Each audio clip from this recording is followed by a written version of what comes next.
The topic of memory and is something, Rem mentioned to us at the very beginning, and that's how we came to Cedric and to Lucius and this idea of a stroll in the Fan Palace. Both Cedric Price and Lucius Burckhardt changed architecture. And it connects again to a text actually Rem Koolhaas wrote once on Cedric Price. Nobody has ever changed architecture more than actually with fewer means than Cedric Price. And the same thing is true for Lucius Burckhardt, who very much changed our understanding of cities, of urbanism, being a sociologist, not through buildings, but through his research and through his amazing drawings. A stroll through the Fan Palace is obviously the combination of Cedric with his idea of the Fan Palace and the idea of Lucius with his idea of the stroll, the Strollology. Strollology, it's a science of going on a walk. And Lucius Burckhardt invented these walks and basically he went with his students and with other participants on the walks. And they're very magical experiences. For me, among the most magical experiences of my life, for example, we gathered in Kassel, in the Wilhelmshöhe, the Documenta city in Kassel, and it's a castle of the Wilhelmshöhe, high up, and we all received walking sticks. And he put a little plaque on it which says, "Hier ist es schön, here it is beautiful."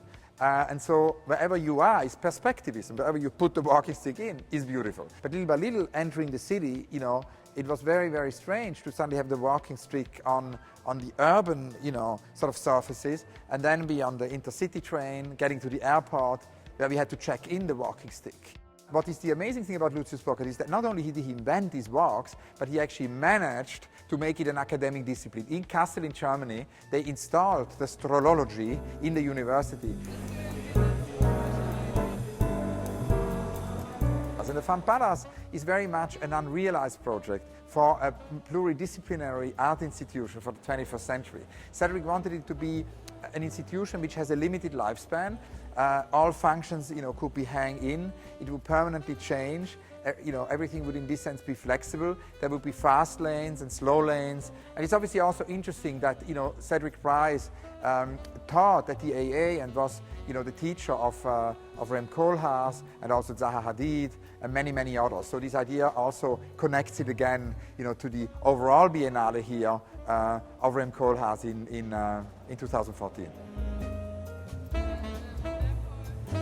As always, with the exhibitions, it felt important to involve artists. I basically, particularly in relation to Cedric and to Lucius, because they both actually did a lot of things in the art world. The neon is by Dominique Gonzalez-Förster. We have a new entrance situation with the Palazzo F, Liam Gillick. It's the new logo of the pavilion. Tree of Carsten Höller can be activated. It's a smelling tree, which is an apple tree with soil and emulsion and oils and steroids. And then, of course, in the central room are the blinds of Philippe Pareno. At the same time, also very importantly to mention is that actually the visitors are invited to go up this ladder here and discover the roof.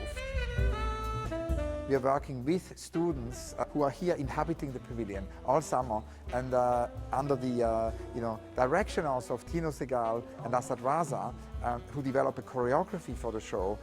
They will permanently show the viewer different things, also tell them about Cedric and Lucius, because as there is, this amnesia is important also for the general public, that there is, a transmission of knowledge. It's a homage, of course, to Cedric and to Lucius, but it's not a nostalgic kind of homage. It's using them as a toolbox, because I think we often can invent the future made with fragments of the past. And so, in some kind of way, Cedric and Lucius here, it can be toolboxes for us to invent, the 21st century.